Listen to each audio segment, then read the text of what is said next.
বিকালের নাস্তা চিতই পিঠা, চাপড়ি, রুটি পিঠা, গরুর মাংস। বিসমিল্লাহ।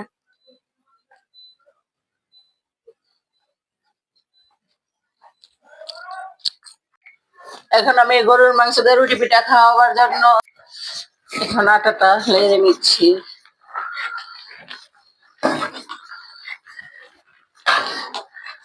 এখন আটাটা সিদ্ধ হয়ে গেছে, একটু ভাপে দিলেই সিদ্ধ হয়ে যাবে। এখন আমি রুটি পিঠা বানাবো, গরুর মাংস দিয়ে রুটি পিঠা দেখাবে।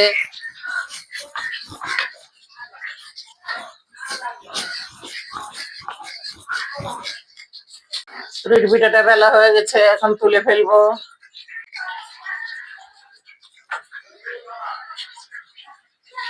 এখন আমি রুটি পিঠাটা ভেজে নিব। ভাজা হয়ে গেছে, এখন নামিয়ে ফেলবো।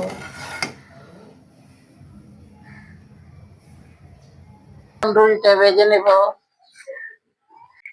রুটিটা ভাজা হয়ে গেছে, এখন নামিয়ে ফেলবো।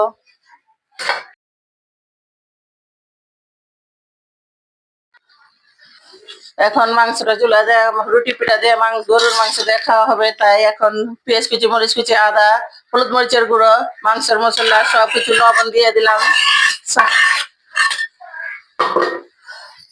সাথে তেলটা দিয়ে দিচ্ছি।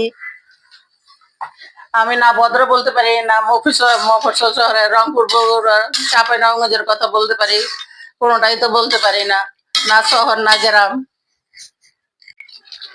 এখন আমার গরুর মাংসটা কষানো হয়ে আসছে। কালারটা কেমন হয়েছে আপনারা কমেন্টে জানিয়ে দেন। আপনারা খালি আমাকে লাইক দেন, একটু কষ্ট করে শেয়ার করেন, আমাকে কমেন্ট করেন, শেয়ার করেন, বেশ।